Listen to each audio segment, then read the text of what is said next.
الحمدللہ رب العالمین والصلاة والسلام على سید الانبیاء والمرسلین اما بعد فاعوذ باللہ من الشیطان الرجیم بسم اللہ الرحمن الرحیم الصلاة والسلام علیک یا رسول اللہ الصلاة والسلام علیک یا حبیب اللہ الصلاة والسلام علیک یا نبی اللہ وعلى آلك وأصحابك يا نور الله حضور نبی اکرم سرور دو عالم نور مجسم شفیع معظم رسول محتشم شاہ آدم و بنی آدم صلی اللہ تعالی علیہ وسلم کی ذات اقدس پر درود و سلام پڑھنا یقیناً بے شمار فضیلتوں اور برکتوں کا ذریعہ ہے اور اللہ تبارک و تعالیٰ کی بارگاہ میں بڑا ہی پسندیدہ عمل ہے، اور اللہ تبارک و تعالیٰ اس بندے پر کتنا خوش ہوتا ہے کہ جب کوئی اس کے محبوب پر درود پڑھتا ہے، اور اس درود پاک کا اثر کہاں تک پہنچتا ہے۔ ایک روایت کا خلاصہ ہے کہ جب بندہ مومن درود و سلام پڑھتا ہے تو اس کے درود و سلام پڑھنے کی برکت سے اللہ تبارک و تعالیٰ کی جنت وسیع ہوتی چلی جاتی ہے۔ اب دیکھیں اس کا اثر کہاں تک پہنچتا ہے۔ ساتوں آسمانوں کے بعد جنت آتی ہے، اور یہاں زمین پر چلنے والا آقا کونین کا غلام ان کی ذات پر درود پڑھے تو اس کی برکت سے جنت میں وسعت پیدا ہوتی ہے۔ تو جس بندہ مومن کی یہ عادت ہو، ذہن بنا لیا ہو، وہ چلتے پھرتے اٹھتے بیٹھتے سونے سے پہلے اٹھنے کے بعد درود و سلام پڑھتا رہا ہوگا، تو اس کے درود و سلام کی وجہ سے اللہ تبارک و تعالیٰ کی جنت میں کتنی وسعت آئی ہوگی۔ تو کل جب بروز قیامت اپنے رب کی بارگاہ میں پہنچے گا تو حسن ظن ہے کہ رب ذوالجلال وہی وسعتوں والی جنت اسے عطا فرمائے گا۔ اللہ تبارک و تعالی ہمیں بھی کثرت سے درود و سلام پڑھنے کی توفیق عطا فرمائے۔ صلو علی الحبیب صلی اللہ تعالی علی محمد صلی اللہ علیہ وسلم۔ یقیناً ہم سب بخوبی واقف ہیں کہ یہاں آج جو ہمارا یہ اجتماع ذکر و نعت ہے، یہ محسن اہل سنت بلکہ محسن امت، آقا نعمت، مجدد دین و ملت، حامی سنت، ماحی بدعت، پروانہ شمع رسالت، آقا امیر اہل سنت الشاہ امام احمد رضا خان علیہ رحمت الرحمن، آپ کے عرص مبارک کے سلسلے میں کہ آج سفر المظفر کی 25ویں ہے، اور اسی تاریخ کو یہ عاشق ماہ رسالت اس دنیا کو الوداع کہہ گئے تھے۔ تو جب بھی یہ 25ویں کی تاریخ آتی ہے تو وہ شاہکان اعلیٰ حضرت اپنے اس محسن کی یاد میں اجتماع ذکر و نعت کرتے ہیں، ختم پاک کا اہتمام کرتے ہیں، اور ان کی بارگاہ میں ایصال کرتے ہیں۔ اور یقیناً یہ عمل کرنا بھی ہمارے ہی لیے فائدہ مند ہے اور باعث برکت ہے، کہ بعض بزرگوں نے لکھا ہے یہ کہ جب ہم کسی چلے جانے والے کو پڑھ کر کچھ ایصال کرتے ہیں، قرآن پاک پڑھیں یا کوئی نفلی عبادت کریں، کوئی صدقہ و خیرات کریں، جس طرح بھی جب ہم ایصال کرتے ہیں تو وہ ہمارے عمل کے مطابق انہیں پہنچتا ہے، اور جو اب ایصال کر رہا ہے اب اس عمل کے عوض جس کو اس نے ایصال کیا ہے اس کے عمل کے مطابق اسے لوٹایا جائے گا۔ اب ہم عمل کرتے ہیں، یقیناً اچھی نیت ہوتی ہے اللہ کی رضا کی خاطر، اخلاص دل میں لاتے ہوئے، لیکن پھر بھی پتہ نہیں کتنی ساری ایسی باتیں آ جائیں، وہ ہمارا عمل کیسا ہے، لیکن جن بزرگوں کی یاد میں ہم بیٹھتے ہیں، قرآن خوانی کرتے ہیں، انہیں اصال کرتے ہیں، جیسے آج امام اہل سنت مجدد دین و ملت الشاہ امام احمد رضا خان علیہ رحمت الرحمن کے عرص مبارک کے حوالے سے ہم جمع ہیں، اور یہ اجتماع ذکر و نعت ہے۔ اب ہم انہیں اصال کریں گے، اب ہمارے عمل کی کیفیت کیا ہو سکتی ہے ہم جان سکتے ہیں، اور اس پر کیا ریوارڈ ہوگا وہ اللہ ہی جانتا ہے کہ ہمارا عمل کس لیول کا ہے، قبول ہے نہیں ہے۔ لیکن جو امام اہل سنت عمل کر گئے ہیں وہ قبول ہے، اسی لیے آج وہ ساری دنیا میں مقبول ہے۔ تو ہمیں ان کے عمل کے مطابق اللہ تبارک و تعالیٰ عطائیں عطا فرمائے گا۔ اور یہ ایک دنیا کی تاریخ بھی ہے کہ جو قومیں اپنے محسنوں کو یاد رکھتی ہیں، اپنے ہیروز کو یاد رکھتی ہیں، ان کی بایوگرافی کو آپس میں شیئر کرتے ہیں، پڑھتے ہیں، اپنے آنے والے لوگوں کو بتاتے ہیں، تو وہ قومیں ہمیشہ ترقی کرتی ہیں۔ اور جو قومیں اپنے بزرگوں کو بھول جاتی ہیں، ان کی خدمات کو، ان کی کوششوں کو، ان کی مساعی جمیلہ کو، ان کی ریاضتیں، ان کی عبادتیں، دین کے لیے ان کے کام، جو قومیں جو بھی اگر کوئی جیسے مسلمان نہیں ہے اور قومیں بھی اگر وہ اپنے بڑوں کو بھول جاتی ہیں تو وہ ترقی نہیں کرتی، وہ تنزلی کی طرف جاتی ہیں۔ تو اس لحاظ سے بھی دیکھیں تو ان بزرگوں کا ذکر کرنا، بالخصوص امام اہل سنت کا ذکر کرنا ہمارے لیے کتنا ضروری ہے کہ اگر ہم ترقی چاہتے ہیں تو ہمیں اپنے بزرگوں کو یاد رکھنا ہوگا، ان کی سیرت کو پڑھنا ہوگا، خود سیکھنا ہوگا، اپنے بچوں کو سکھانا ہوگا، اور ان تک ان کی باتیں پہنچانی ہوں گی کہ یہ ہمارے اسلاف تھے، یہ ہمارے اکابر تھے، ان نے یہ خدمات کی ہیں، یہ ریاستیں کی ہیں، یہ عبادتیں کی ہیں، دین کے لیے ان کی یہ خدمات ہیں۔ جب ان کو ہم خود سمجھیں گے، اپنے لوگوں کو بتائیں گے، بچوں کو سکھائیں گے، تو انشاءاللہ یہ قوم بھی ترقی کرتی چلی جائے گی۔ اور الحمدللہ ہم تو ایک ایسے ماحول سے وابستہ ہیں کہ جب سے اس ماحول کے اندر آئے ہیں اسی دن سے اعلیٰ حضرت کا نام سن رہے ہیں کہ ہمارے شیخ طریقت امیر اہل سنت تو امام اہل سنت کی تعلیمات کو کس قدر آپ عام کر رہے ہیں اور کس قدر مضبوطی سے ان کے دامن کو تھامے ہوئے ہیں۔ یقیناً یہ ہر کسی پر آیا ہے، کوئی ایسی ڈھکی چھپی بات نہیں۔ اب ہم اپنی بھی بات کریں یا کتنے ایسے لوگ ہوں گے کہ اس دعوت اسلامی کے ماحول سے پہلے ہمیں اعلیٰ حضرت کا پتہ نہیں تھا۔ الحمدللہ یہ تو سنتے تھے مصطفیٰ جان رحمت پہ لاکھوں سلام کہ یہ کسی نے لکھا ہے، یہ کسی نے لکھا ہے، بہت بڑے عالم تھے لیکن پتہ نہیں تھا اعلیٰ حضرت کون ہے، اور یہ ہمیں ہمارے شیخ طریقت امیر اہل سنت نے بتایا کہ اعلیٰ حضرت کون ہے۔ اور یہ میں نہیں، یہ تو وقت کے بڑے بڑے علماء بھی تسلیم کرتے ہیں کہ امیر اہل سنت نے کیسے لوگوں کو اعلیٰ حضرت کے بارے میں بتایا ہے، بلکہ بتانا ہی نہیں۔ شریف الحمجدی رحمت اللہ تعالی علیہ شارح بخاری یہ باب المدینہ کراچی تشریف لائے اور وہاں بات چیت ہوئی، تو جب اعلیٰ حضرت کے موضوع پہ بات ہوئی تو آپ فرمانے لگے ہم تو لوگوں کو اعلیٰ حضرت بتاتے ہیں اور امیر اہل سنت اعلیٰ حضرت پلاتے ہیں۔ تو امام اہل سنت مجدد دین و ملت الشاہ امام احمد رضا خان علیہ رحمت الرحمن کتنی عظیم ہستی ہیں جو بارگاہ مصطفیٰ میں مقبول ہیں۔ یعنی جب عشاق کی بات، عشاقان رسول کی بات آتی ہے تو یقین کریں فوراً ذہنوں میں امام اہل سنت کا نام آتا ہے۔ اب وہ کیسی ہستی ہے کہ جس موضوع پہ بات ہو، جس علم کے بارے میں بات ہو، کسی علم کی برانچ کے بارے میں بات ہو، وہ درسیات سے ہو، وہ منقولات سے ہو، معقولات سے ہو، وہ سائنس سے ہو، جب بھی بات آتی ہے کسی علم کی تو امام اہل سنت چوٹی پر نظر آتے۔ اور علم سے ہٹ کر اگر طریقت میں، شریعت میں، تصوف میں آئیں تو پھر بھی امام اہل سنت سب سے آگے ہیں۔ اور اگر عشق رسول کی بات آتی ہے تو یقین کریں پھر بھی اعلیٰ حضرت سب سے آگے۔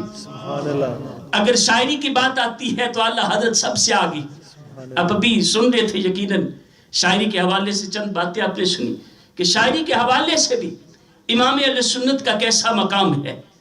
اور علماء تو یہ کہتے ہیں کہ اگر عشق رسول کو کوئی مجسم، کوئی صورت دی جائے، یعنی جس کا جسم ہو، اگر عشق رسول کا جسم ہوتا یا اسے صورت دی جائے تو اس سے احمد رضا بنتا. یعنی امام اہل سنت کی صورت بنے اگر عشق رسول کی کوئی جسامت ہو, اس کی صورت بنے, اس کا کوئی جسم ہو, یعنی امام اہل سنت وہ ہستی ہے یقین کرے جن کا نام لینے سے دلوں میں عشق رسول مجزن ہو جاتا. اور امام اہل سنت مجدد دین و ملت شاہ امام احمد رضا خان, آپ ایک ایسے علمی خانوادے سے تھے کہ آپ کا جو خاندان, آپ کی جو فیملی, آپ کے آباء اجداد جو تھے وہ بھی علماء تھے, اولیاء تھے, اور وہ دینی خدمات سر انجام دیتے آ رہے تھے. اور امام اہل سنت تک جب بات پہنچی تو اللہ تبارک و تعالیٰ نے اس خانوادے سے ایک ایسی ہستی کو پیدا کیا کہ جو اس وقت سے لے کر آج تک دنیا میں مقبول ہے اور قیامت تک مقبول رہے گی.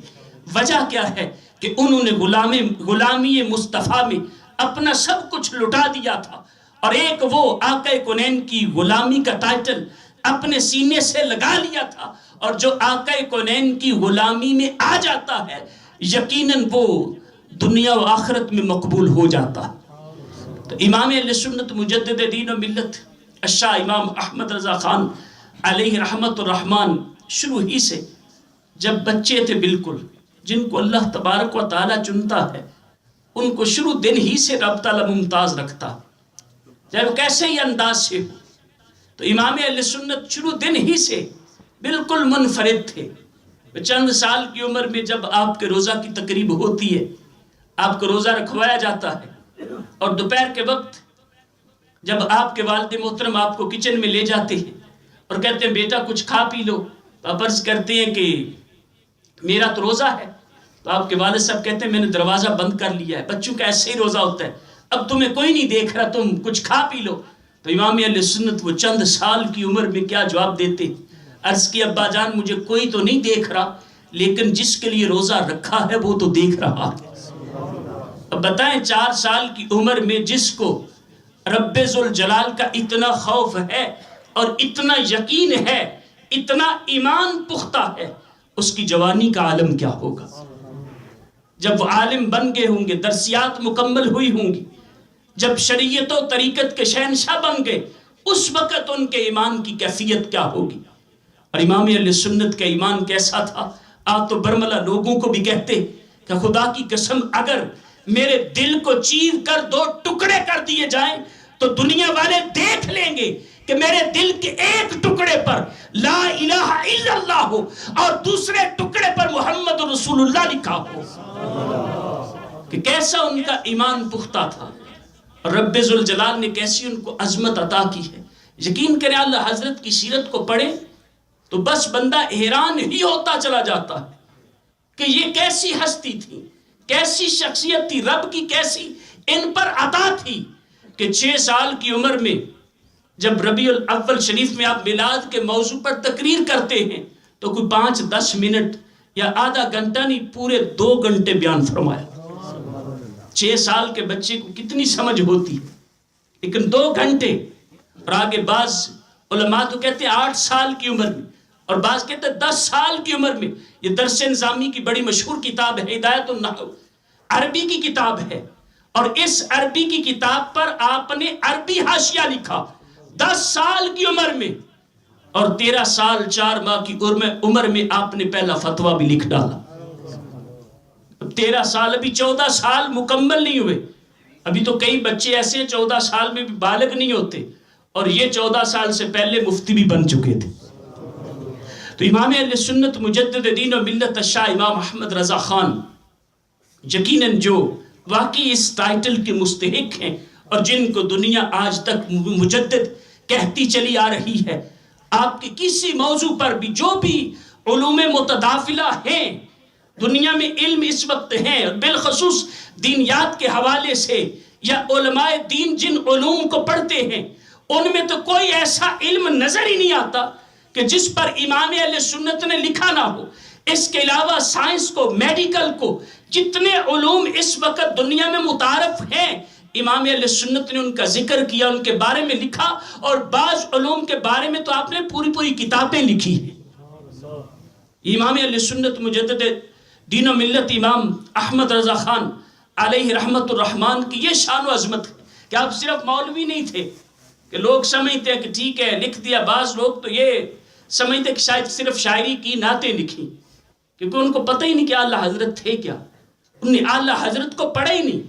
اعلیٰ حضرت تو وہ ہیں کہ جن کی ذات پر اب دنیا کے تقریباً سارے بر اعظموں میں پی ایچ ڈی کی جا رہی ہے. اتنی عظیم شخصیت، ان کی شاعری پر پی ایچ ڈی کی جا رہی ہے. وہ شاعر بھی تھے، محقق بھی تھے، اور یہ ٹائٹل بھی بالکل انوکھا ہے. یہ بات بھی یہ ساری دنیا جانتی ہے کہ جو شاعر اعلیٰ درجے کا ہو وہ اعلیٰ درجے کا محقق نہیں ہو سکتا، اور جو محقق اعلیٰ درجے کا ہو وہ اعلیٰ درجے کا شاعر نہیں ہو سکتا. اس کی وجہ کیا کہ شاعر کا کام ہے مفروضے قائم کرنا، تخیل کی بات کرنا، خیال، بڑے بڑے خیال بیان کرنا، زمین و آسمان کے کلابے ملا دینا، یعنی اتنی سوچ کے بس خیال میں باتیں کرنا. اور محقق کا کام ہے کہ ہر چیز کے بارے میں جس میں وہ تحقیق کرتا نچوڑ کر اس کا نتیجہ حقیقی جو ہے وہ سامنے رکھ دینا. تو ایک طرف تو بالکل حقیقت اور دوسری طرف خیال. اس لیے شاعر جو ہے وہ خیال کا شہنشاہ ہوتا ہے. اپنے اس میدان کا وہ شاہ سوار ہو سکتا ہے، لیکن اگر وہ شاعری کے میدان کا شاہ سوار ہے تو وہ تحقیق کے میدان میں شاہ سواری نہیں کر سکتا، وہ تحقیق کا امام نہیں بن سکتا. لیکن یہ بات امام اہل سنت کی ذات کو جب الازہر یونیورسٹی کے ڈاکٹر محی الدین نے پڑھا، وہ کہتے ہیں میں حیران ہوں جب فتاوی رضویہ پڑھتا ہوں تو دیکھتا ہوں کہ امام اہل سنت تحقیق کے بادشاہ ہیں، اور جب ہدایت بخشش پڑھتا ہوں تو اس نتیجے پر پہنچتا ہوں کہ یہ شاعری کے بھی امام ہیں. کہ ان کے دور میں ان جیسا کوئی شاعر بھی نہیں، ان جیسا کوئی محقق بھی نہیں ہے.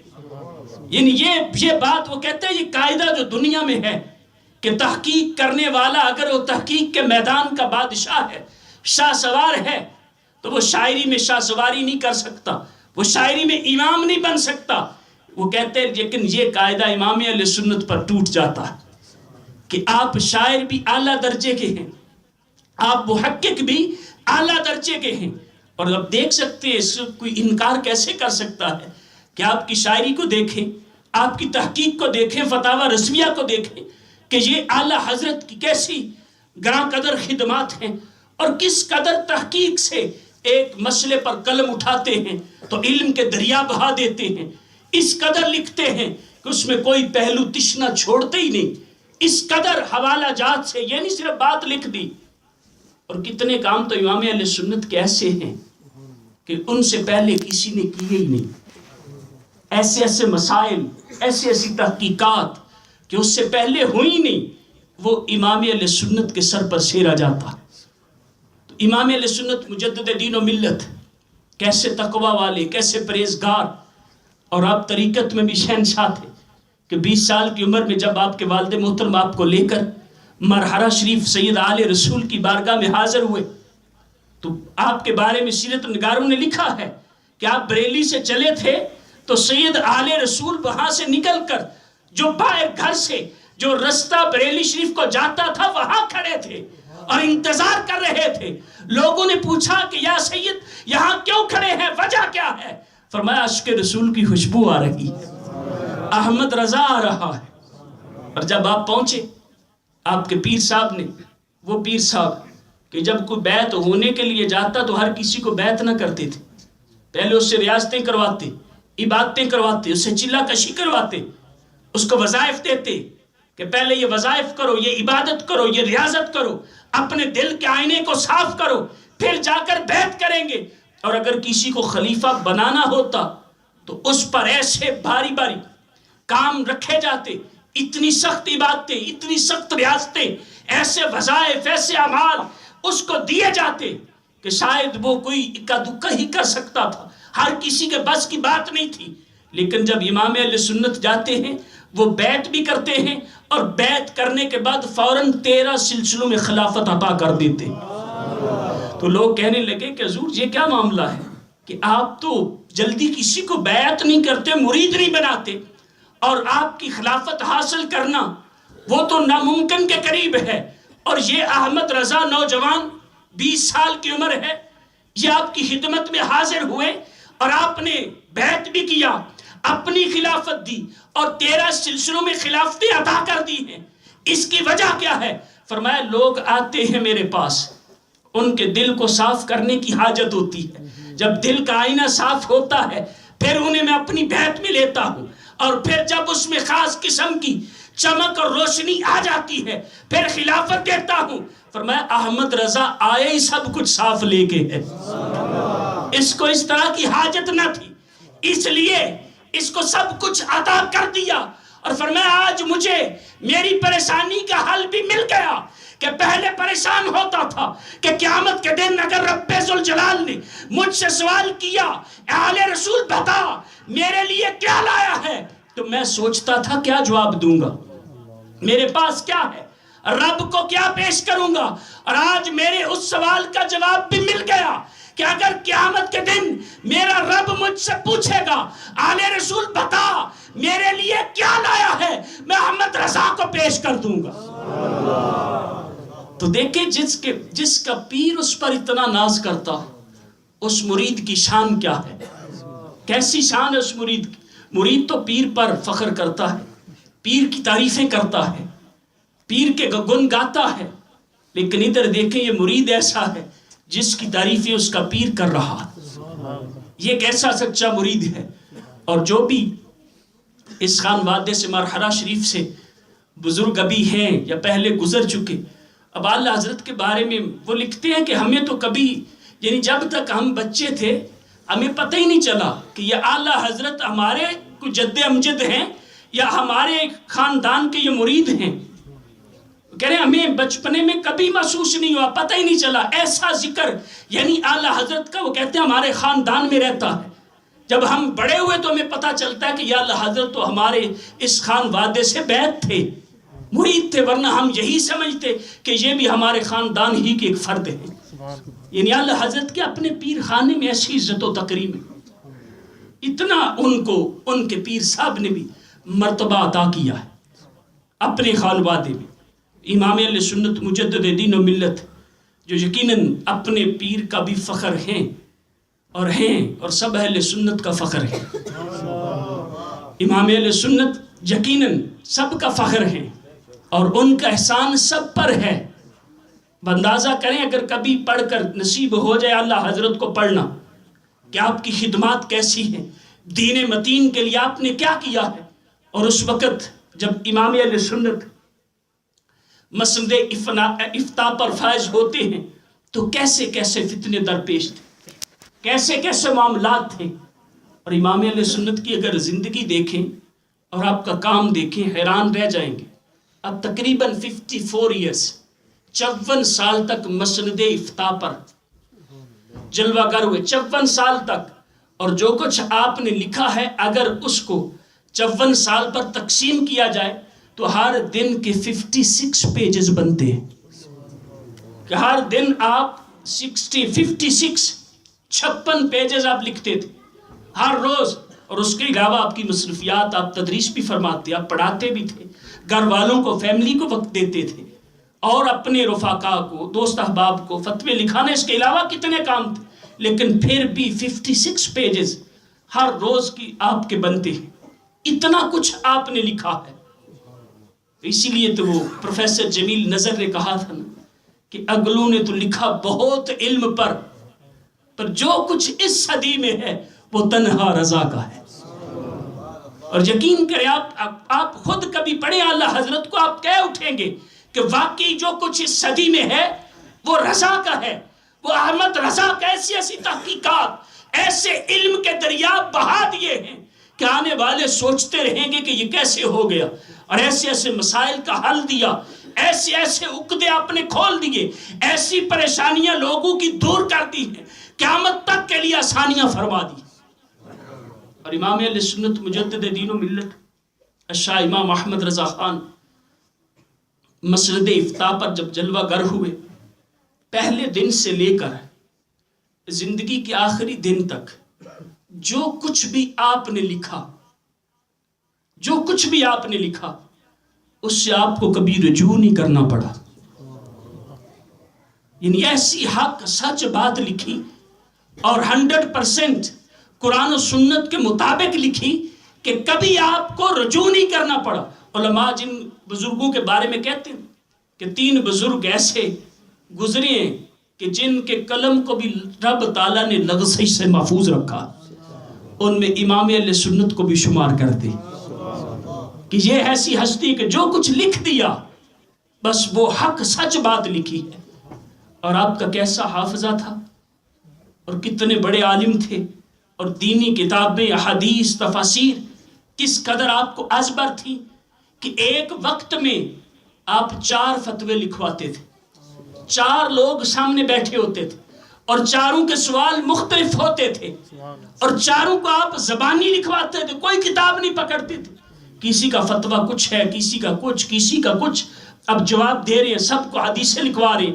آیت سے شروع کرتے ہیں. آپ کا انداز دیکھیں، پہلے آیت لاتے ہیں، پھر حدیثیں، پھر فقہی نصوص لاتے ہیں، پھر بزرگان دین کے اقوال لاتے ہیں. یہ آپ کا انداز ہے. اب آیت لکھوا رہے ہیں، پھر دوسرے کو، پھر تیسرے کو، چوتھے کو حدیث، پھر آگے فقہی نصوص کو لاتے ہیں. یہ آپ کا انداز ہے فتویٰ نویسی کا. جب 4 لوگوں کو ایک وقت میں 4 مختلف سوالوں کے جواب لکھوانا، یہ امام احمد رضا ہی کا کام ہے. یا ایک سوال کا جواب دینا ہو تو کتنی پریشانی ہو جاتی. اور اس وقت بھی لوگ کئی جواب دیتے، لیکن پھر امام اہل سنت کی بارگاہ میں جب وہ جواب پیش کیے جاتے تو ایک نظر میں دیکھتے کہ یہ لکھنے والے نے لکھ کیسے دیا. آج ہم بڑے آرام سے یہ پاؤنڈز کا نوٹ جو ہے یہ استعمال کرتے ہیں. یہ سب سے پہلے یہ جو نوٹ بنا تھا اور لوگوں نے اس کے بارے میں جب علماء سے فتویٰ لیا تو کئیوں نے تو جواب دینے سے انکار کر دیا کہ ہم اس کا جواب نہیں دے سکتے، یہ جائز ہے ناجائز. ہمیں تو کبھی یہ خیال ہی نہیں آیا کہ یہ آسانی ہمارے لیے کی کس نے ہے. اگر یہ نوٹ ناجائز ہوتا تو آج یہ سارے ناجائز کام کر رہے ہوتے. اور اس کو جو قرآن و سنت کے مطابق جواز کا فتویٰ دیا تھا وہ بھی امام احمد رضا خان نے دیا اور قرآن و سنت سے ثابت کیا. اس کے ناجائز ہونے پر، حرام ہونے پر فتویٰ لکھا گیا. اور جب وہ فتویٰ امام اہل سنت کی بارگاہ میں پیش ہوا، وہ چند صفحات کا فتویٰ تھا اور کہہ دیا گیا کہ یہ نوٹ کے ساتھ، جس کو کرنسی، جس کو ہم پاکستان میں اب روپیہ کہتے ہیں یا پاؤنڈز ہیں، اس کے ساتھ لین دین کرنا یہ جائز نہیں ہے. یہ تو حرام ہے، کاغذ ہے اور کاغذ کی اتنی قیمت ہو جائے، یہ درست نہیں ہے. اور جس نے یہ فتویٰ لکھا تھا، جب وہ فتویٰ امام اہل سنت کی بارگاہ میں پیش ہوا، کچھ صفحات کا فتویٰ تھا، تو اس فتوے پر امام اہل سنت نے 120 اعتراض لکھے. 120. شاید اس نے خود اتنی لائنیں نہ لکھی جتنے اس پر اعتراض بنتے تھے. اور پھر امام اہل سنت نے خود اس پر فتویٰ لکھا اور قرآن و حدیث کی روشنی میں بتایا کہ اس سے لین دین کرنا، اس سے زکوٰۃ دینا، اس سے قرض لینا دینا سب جائز اور درست ہے. تو یہ امام اہل سنت مجدد دین و ملت کا کارنامہ ہے. قرآن و سنت کی روشنی میں اس کا حل دیا. کتنی بڑی ہستی ہے اور علم کیسا تھا. جب آپ سے پوچھا گیا کہ حدیث کے بارے میں آپ نے کتنی کتابیں آپ کے مطالعہ میں، آپ نے گنواتے ہوئے 50 کتابیں گنوائی اور ان 50 میں سے اکثر وہ ہیں جن کی 10-10, 15-15, 20-20 والیمز، ایک ایک کتاب کے اتنی جلدیں ہیں. یہ بتا کر کہا کہ فقیر کے مطالعہ میں اس سے زائد ہی ہے. یہ ان کا مطالعہ اور ان کا علم تھا. اور جب کسی ایک جزیے پر بات کرتے ہیں، ایک جزیے پر، اور کمال کر دیتے، علم کے دریا بہا دیتے ہیں. اب تیمم کے حوالے سے، اگر تیمم کتنی چیزوں سے کرنا جائز ہے، ہم تو سنتے ہیں بس پانی نہیں ہے تو مٹی پر تیمم کر لو، یا جہاں مٹی لگی ہے وہاں ہاتھ لگا لو. اب اس کے حوالے سے امام اہل سنت سے پہلے تک، اب یہ جس نے کہا ہے نا کہ انہوں نے لکھا بہت علم دین پر جو کچھ اس صدی میں ہے وہ تنہا رضا کا ہے. اب سنیے گا اس ایک مسئلے میں، اس سے پہلے یعنی اس آپ سے پہلے جتنے علماء، فقہا، آئمہ آئے، سب نے 74 چیزیں گنوائی ہیں، 74 چیزیں گنوائی کہ جن سے تیمم کرنا جائز ہے. اور امام اہل سنت نے جب تحقیق کی اکیلے تنہا رضا کا ہے تو امام اہل سنت نے 107 اور چیزیں ایڈ کی. ان 74 میں اکیلے امام احمد رضا نے اور ٹوٹل 181 بتائیں کہ ان چیزوں سے تیمم کرنا جائز اور درست ہے. تو پھر کیوں نہ کہیں کہ جو کچھ اس صدی میں ہے وہ تنہا رضا کا ہے. اور ایسی ایسی باتیں کہ جو پہلے بزرگوں نے لکھی، اقوال لکھ دیے، لیکن ان میں ایک ایسی کنفیوژن تھی کہ حل کرنا عام کوئی بندہ پڑھے پریشان ہو جائے، بلکہ علم والا بھی پڑھے تو پریشان ہو جائے کہ اس کا حل کیا ہے. کہ ایک امام لکھ رہا ہے یہ حرام ہے، دوسرے امام نے لکھا مکروہ تحریمی ہے، تیسرے نے لکھا مکروہ تنزیہی ہے، چوتھے نے لکھا خلاف اولا ہے. اب اتنی باتیں یہ اقوال لکھے ہوئے. یہ مسئلہ طہارت کا تھا کہ جب بندہ کو وضو کرنے لگے یا غسل کرنے لگے اور اس میں پانی کا اسراف کرنا، یعنی ضرورت سے زائد پانی کو استعمال کرنا، یہ کیسا ہے؟ تب ایک امام نے لکھا کہ حرام ہے، ایک امام نے لکھا کہ مکروہ تحریمی ہے، تیسرے نے لکھا کہ مکروہ تنزیہی ہے، چوتھے امام نے لکھا کہ یہ خلاف اولا ہے. اب یہ بات لکھی ہوئی ہے، کوئی سمجھے گا کیسے کہ حرام کب ہے، مکروہ تحریمی کب ہے، مکروہ تنزیہی کب ہے اور خلاف اولا کب ہے؟ جب امام اہل سنت کے سامنے یہ اقوال آئے تو آپ نے ہر ایک کا جو موضع ہے، جو اس کی علت ہے، اس کو بیان کر دیا. فرمایا اس انداز سے، جب اس اعتقاد سے وہ اسراف کرے گا تو حرام ہے، اس انداز سے، اس اعتقاد سے اگر وہ اسراف کرے گا تو مکروہ تحریمی ہے، اس انداز سے اور اس اعتقاد سے اگر وہ پانی ضائع کرتا ہے تو مکروہ تنزیہی ہے، اور اگر اس کا یہ انداز اور یہ اعتقاد ہوگا تو یہ خلاف اولا بنتا ہے. چاروں اقوال کی ریزن جو ہیں لیتے وہ امام اہل سنت نے بیان کر دی. اس سے پہلے کسی نے یہ عقدہ حل نہیں کیا تھا. ہر کوئی پڑھنے والا پریشان ہو جاتا. اور جب امام اہل سنت بات کرتے تو ایسا نہیں اپنی طرف سے کر دیتے ہیں، آپ ریفرنس دیتے ہیں، اس کا الوجنز حوالے ذکر کرتے ہیں. اور یہ بھی کبھی نہیں کیا کہ ایک بات لکھی اس کا ایک حوالہ ہو. یعنی وہ بھی یقیناً آپ کے حافظے پر ڈیپینڈ کرتا ہے. آپ اگر بات کوئی کرتے ہیں، کوئی عالم لکھتا ہے، کوئی مفتی ہے، تو وہ بات لکھے گا اور حوالے دے گا جتنے اس کے ذہن میں ہوں گے، یا جتنی کتابیں اویلیبل ہوں گی، اور یا جتنا اس کے پاس ٹائم ہوگا کتابیں دیکھ سکیں، اتنے وہ حوالے دے گا. لیکن امام اہل سنت کی شان کیا ہے کہ جب آپ لکھنا شروع کرتے ہیں اور اس پر حوالے ذکر کرتے ہیں تو عقل دھنگ رہ جاتی ہے کہ یہ کیسی ہستی ہیں، کہ اللہ تبارک و تعالیٰ نے کیسا علم دیا ہے. اور آپ کے شاگرد کہتے ہیں آپ نے کبھی لکھتے اٹھ کر کتاب نہیں پکڑی کہ اس سے دیکھ کر حوالہ لکھ لوں، بلکہ آپ زبانی فتویٰ لکھواتے، زبانی حوالہ بتاتے، اور اس کتاب کا صفحہ نمبر، اس کی لائن بھی بتا دیتے کہ اس طرف لائن نمبر فلاں ہے. اور آپ کے شاگرد کہتے ہیں جب ہم فتویٰ لکھ کر اس عبارت کو اس کتاب میں جلد نمبر بھی آپ نے بتایا ہوتا، کتاب کو کھولتے، اس لائن کو دیکھتے تو اس لائن پر وہی الفاظ لکھے ہوتے تھے. کبھی اس طرح آپ کا حوالہ بھی کبھی غلط نہیں ہوا. اور ایک ایک بات پر کیسے آپ حوالے دیتے تھے. ایک سوال آپ سے ہوا، شاید آپ کو بھی کبھی آپ کے سامنے ایسا پالا پڑا ہو کہ 2 نمازیں اکٹھی پڑھنا. میدان عرفات مزدلفہ میں تو ہے پڑھنے کا حکم، لیکن اس کے علاوہ 2 نمازیں اکٹھی پڑھنا، یہ امام اہل سنت کی بارگاہ میں سوال ہوا. اور کچھ لوگوں نے اپنا موقف بھی لکھا. جب امام اہل سنت کی بارگاہ میں یہ سوال پیش ہوا تو آپ نے وہ علم کے دریا بہائے اس پر، اور اس کا رد لکھا.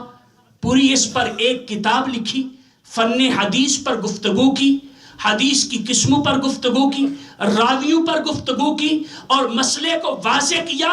اور اس ایک مسئلہ لکھنے کے لیے امام اہل سنت نے 365 حوالہ جات پیش کیے. 365 امام اہل سنت نے حوالے پیش کیے. اور پھر اسی طرح ہم انگوٹھے چومتے ہیں. الحمدللہ انگوٹھے چومنا بہت بڑا عمل ہے. نبی اکرم صلی اللہ علیہ وسلم کی حدیث پاک بالخصوص اذان میں ارشاد فرمایا من سمع اسمی فی الاذان ووضع ابہامہ علی عینہ فانا طالبہ فی صفوف القیامۃ وقائدہ الی الجنہ. حضور نبی اکرم صلی اللہ علیہ وسلم نے فرمایا کہ جس نے اذان میں میرا نام سنا اور انگوٹھے چوم کر آنکھوں پر رکھ لیے کل بروز قیامت جب قیامت کی صفیں لگی ہوں گی اس وقت میں اسے تلاش کروں گا. وقائدہ الی الجنہ، اور اس شخص کو جو دنیا میں اذان میں میرا نام سن کر انگوٹھے چومتا تھا اس کو اپنے پیچھے پیچھے جنت میں لے جاؤں گا. اب یہ بھی مسئلہ جب آپ کی بارگاہ میں پیش ہوا کہ یہ انگوٹھے چومنا کیسا ہے تو آپ نے لکھا یہ مستحب ہے، جو ایسا کرے گا وہ ثواب پائے گا، اس کی آنکھیں نہیں دکھیں گی، وہ آقا کونین کی نام کی برکتیں حاصل کرے گا. اور یہ نہیں کہا کہ ایک کتاب سے میں نے پڑھا یا ایک حوالہ دے دیا. آپ حیران ہوں گے، ہماری سوچ بھی نہیں جاتی. امام اہل سنت نے اس مسئلے کو لکھا اور اس پر 465 حوالے دیے. 465 امام اہل سنت نے حوالے پیش کیے اس ایک مسئلے پر. پھر ایک اور مسئلہ آپ کی خدمت میں آیا سماع موتا کا، کہ مرنے کے بعد مردہ سنتا ہے کہ نہیں. اب اس پر اعلیٰ حضرت علیہ رحمہ نے ایک کتاب لکھی اور اس پر دلائل کے انبار لگا دیے اور حوالوں کے بھی انبار لگا دیے کہ اس ایک مسئلے کو قرآن و سنت سے واضح کیا. اور اس ایک مسئلے پر امام اہل سنت نے 570 حوالے پیش کیے. آج کل ایک دو کتاب کے حوالے سے کوئی بات لکھ دے اور اس کو 2 حوالے یاد ہوں تو وہ بھی اپنے آپ کو باقی سے منفرد سمجھتا ہے کہ میرا اتنا حافظہ ہے، مجھے 2 حوالوں سے یہ بات یاد ہے، 2 کتابوں کی عبارت مجھے یاد ہے. اور امام اہل سنت تو 570 حوالے دے رہے ہیں. کیسی ذہانت اور کیسا ذہن رب ذوالجلال نے ان کو عطا کیا تھا کہ ایک ایک مسئلے پر اتنے حوالے پیش کر رہے ہیں. اور اسی طرح قبر پر اذان دینا، مردے کو دفن کرتے قبر پر اذان دیتے تو اس میں بھی بعض لوگوں کے ذہن میں شیطانی وسوسہ آتا ہے یہ کیوں ایسا کیا جاتا ہے. اور یہ شیطانی وسوسہ ہے کیونکہ اذان سے شیطان کو تکلیف ہوتی ہے. حدیث پاک میں ہے کہ جب جہاں اذان دی جاتی ہے شیطان وہاں سے 36 میل دور بھاگ جاتا. تب اس کو تو تکلیف ہوگی، اس نے اس قبر والے کو تنگ کرنے کے لیے قبر میں بھی تنگ کرنا تھا، آزمائش میں ڈالنا تھا. جب اس سے سوال ہونے تھے تو وہاں کھڑے ہو کر اذان دے دی تو یہ شیطان خبیث تو بھاگ جائے گا. تو اب یہ وسوسہ آتا ہے کہ یہ کیسے کہ یہ یہاں پر اذان دی جا رہی ہے. تو امام اہل سنت نے اس پر کتاب لکھی، اس پر بھی کتاب لکھی قبر پر اذان دینے کے بارے میں، اور قرآن و حدیث سے اس میں دلائل کے انبار لگائے اور اس میں آپ نے 62 کتابوں کے حوالے سے دلائل دیے، کسی ایک کتاب سے نہیں. امام اہل سنت کا علم ایسا اوج پر تھا اور رب ذوالجلال نے ان کو ایسا علم عطا کیا تھا. اور امام اہل سنت آقا کونین صلی اللہ تعالی علیہ وسلم سے کیسی محبت کرتے تھے. حقیقت بات یہ ہے کہ دنیا میں جس کو جو بھی مقام ملتا ہے وہ در مصطفیٰ سے ملتا ہے. جتنا کسی کا تعلق آقا کونین سے مضبوط ہے اس پر اتنی ہی رب کی عطائیں ہیں. تو امام اہل سنت مجدد دین و ملت الشاہ امام احمد رضا خان آقا کونین سے کیسی محبت کرتے تھے، اور آپ کی طرف جو چیز منسوب ہو جائے اس کا احترام آپ کے دل میں کتنا تھا، کیسا عشق رسول تھا آپ کے اندر. ایک دفعہ آپ کی دعوت ہوئی، آپ دعوت پر گئے، جب دسترخوان پر بیٹھے تو دسترخوان پر ککڑی بھی تھی جس کو ہم تر کہتے ہیں. تو وہ آپ نے ایک پیس اس کا لیا اور جو ہی وہ کھایا تو فوراً آپ نے کہا کہ یہ ککڑی جتنی بھی یہ ٹرے میں کھاؤں گا اور کوئی دوسرا نہ کھائے. اب سارے جتنے دسترخوان پر لوگ وہ حیران پریشان کہ یہ وقت کے امام اتنے بڑے عالم اور بالکل قلیل الغذا ہیں، یہ تو بہت کم کھاتے ہیں اور آج پورے ٹرے پر قبضہ کر لیا. اور یہ ویسے بھی دسترخوان کے اصولوں کے خلاف ہے کہ ایک دسترخوان پر چند لوگ بیٹھے ہوں اور کسی ایک کھانے پر ایک شخص اپنا قبضہ جما لے کہ یہ میں کھاؤں گا. تو یہ اچھا عام لوگوں میں بھی اچھا نہیں لگتا. اور ادھر وقت کے امام یہ کہہ رہے ہیں کہ یہ میں کھاؤں گا، اور پورا ٹرے آپ نے کھایا، اس میں ایک پیس بھی نہیں چھوڑا. اور بعد میں جب وہ کھانا وغیرہ ختم ہوا کھا بیٹھے تو کسی نے جسارت کی کہ حضور کیا وجہ ہے، آپ تو بہت قلیل الغذا ہیں، بہت کم کھاتے ہیں، اور آج پورا یہ ککڑی کا ٹرے آپ نے کھا لیا. ہمیں سمجھ نہیں آئی اس میں حکمت کیا تھی. تو امام اہل سنت نے فرمایا بات یہ تھی کہ ککڑی کھانا میرے آقا کی سنت ہے. جب میں نے پہلا پیس اٹھا کر منہ میں رکھا تو یہ کڑوی تھی، آپ میں سے کوئی کھا نہ سکتا، اور اگر آپ منہ میں ڈالتے تو اس کو تھوک دیتے، اور ککڑی کھانا میرے آقا کی سنت ہے، تو میرے عشق نے گوارا نہیں کیا کہ تم میں سے کوئی منہ میں یہ ککڑی رکھے اور میرے آقا کی سنت کو تھوک دے، اس لیے سب کو منع کیا اور ساری وہ کڑوی ککڑی میں خود کھا گیا۔ اب اس کی نسبت یہ آقا کونین کی طرف، تو ککڑی کی نسبت یعنی سنت ہے کھانا، تو اعلیٰ حضرت اس کا اتنا احترام کرتے ہیں۔ تو جو آقا کونین کا خون ہو، آپ کے رشتہ دار ہوں، آپ کے اہل بیت ہوں، آپ کے صحابہ کرام ہوں، آپ کی بارگاہ میں بیٹھنے والے ہوں، ان کا اعلیٰ حضرت کے دل میں کتنا احترام اور ادب ہوگا ان کے بارے میں۔ اور امام اہل سنت نے تو یقین کرے کہ سادات کا وہ احترام لکھا، وہ احترام کیا، وہ احترام بتایا، اور وہ احترام سکھایا ہے کہ اس کی بھی مثال نہیں ملتی، اس کی بھی مثال نہیں ملتی۔ اور اللہ دیکھیں اس سے بڑھ کر کیا ہوگا، یہ ہمیں اللہ حضرت نہیں سکھایا نا کہ تیری نسل پاک میں ہے بچہ بچہ نور کا، تو ہے عین نور، تیرا سب گھرانہ نور کا۔ امام اہل سنت کے ہاں تو اہل بیت کا یہ مقام ہے، آقا کونین کی اولاد کا یہ مقام ہے۔ ایک دفعہ آپ کو حاجت تھی گھر میں کوئی خادم رکھنے کی، تو تلاش کر کے لایا گیا، ایک چھوٹا بچہ رکھنا تھا تاکہ گھر میں بھی وہ آتا جاتا رہے۔ تو جب بلایا اور پوچھا کہ کون ہو، تو اس بچے نے کہا میں سید ہوں۔ تو اعلیٰ حضرت کی آنکھوں میں آنسو آ گئے اور کہا کہ ہماری جرت ہے کہ ہم کسی سید زادے کو اپنے کام کے لیے رکھیں؟ اور بلا کر جو منتظم تھے ان کو کہا کہ سن لو کہ یہ یقیناً، اس نے کہا میں کام کر لوں گا، ضرورت مند ہوں، مجھے ضرورت ہے، میں خود خوش ہوں، آپ مجھے رکھیے۔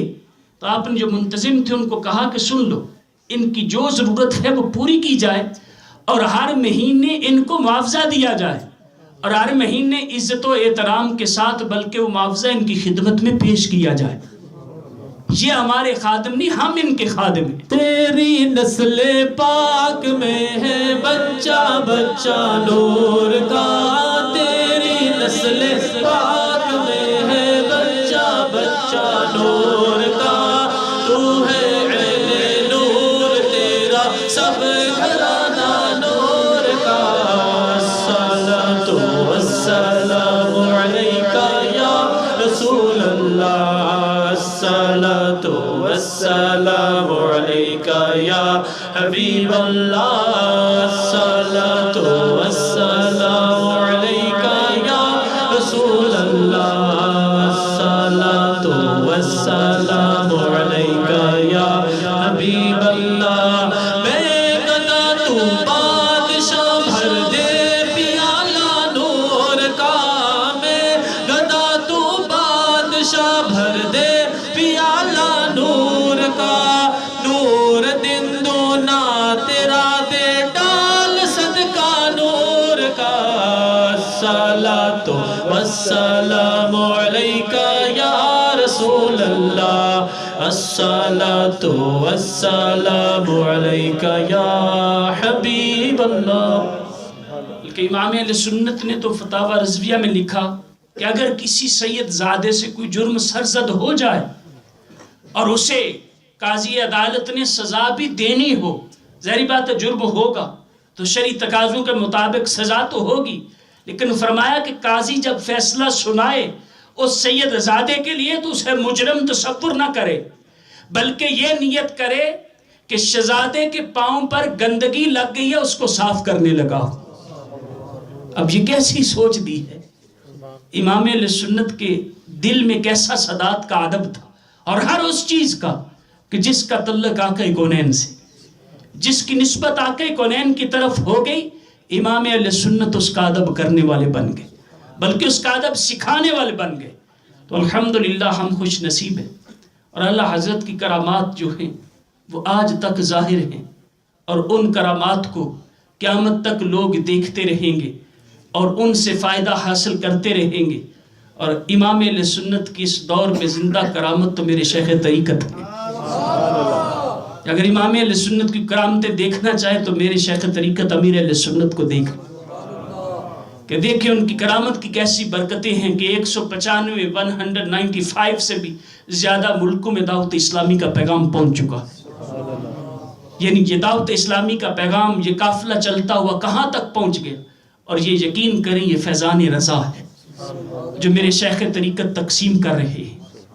اور جس کو یہ فیض ملتا ہے وہی محسوس کرتا ہے کہ اس کے دل کی تاریکی کس قدر دور ہو چکی، اس کا دل کتنا روشن ہو چکا ہے. تو وہ فیض لینے والا ہی محسوس کر سکتا ہے. تو اگر ہم بھی چاہتے ہیں کہ ہمیں بھی فیضان اعلیٰ حضرت سے کچھ حصہ ملے، ہم بھی فیضان رضا کو پانے والے بن جائیں، تو آؤ امیر اہل سنت کے دامن میں آ جائیں. جو ان کے دامن میں آتا ہے یقین کریں وہ امام اہل سنت کے قدموں میں ڈال دیتے، وہ اعلیٰ حضرت کے گیت گانے والا بن جاتا ہے. اور جو اعلیٰ حضرت کا شدائی بن جاتا ہے اب یقین کریں وہ پکا سچا عاشق رسول بن جاتا ہے.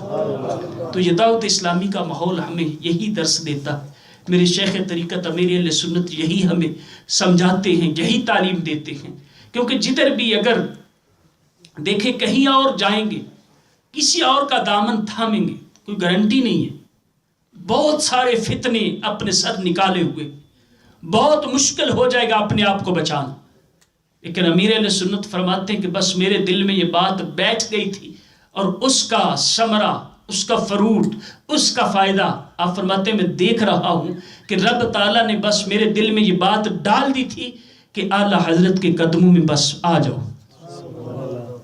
جو ان کے قدموں میں آ جاتا ہے یقیناً انشاءاللہ سیدھی سڑک شہر شفاعت نگر کی، دنیا بھی سمر جائے گی، آخرت بھی سمر جائے گی. تو آپ کی بارگاہ میں بھی التجا ہے کہ خود بھی اس ماحول سے منسلک رہیے، اپنی اولاد کو، اپنے خاندان کو، کہ اگر ہم دنیا و آخرت میں نجات چاہتے ہیں، نیک بننا چاہتے ہیں، پکے سچے عاشق رسول بننا چاہتے ہیں، تو دنیا میں ان کی سنتوں کے عامل بننا چاہتے ہیں، تو آپ بھی دعوت اسلامی کے ماحول میں آ جائیے. یقیناً یہ سنتوں کا جذبہ نصیب ہوگا، آقا کونین کی محبت نصیب ہوگی، عشق رسول کا ایک سمندر دل میں مجسم ہوگا. اللہ تبارک و تعالی ہمیں آقا کونین کی سچی محبت عطا فرمائے، اور امام اہل سنت مجدد دین و ملت کے اللہ تبارک و تعالی غلاموں میں ہمیں دنیا میں بھی رکھے اور آخرت میں بھی. آمین بجاہ النبی الامین صلی اللہ تعالی علیہ وسلم.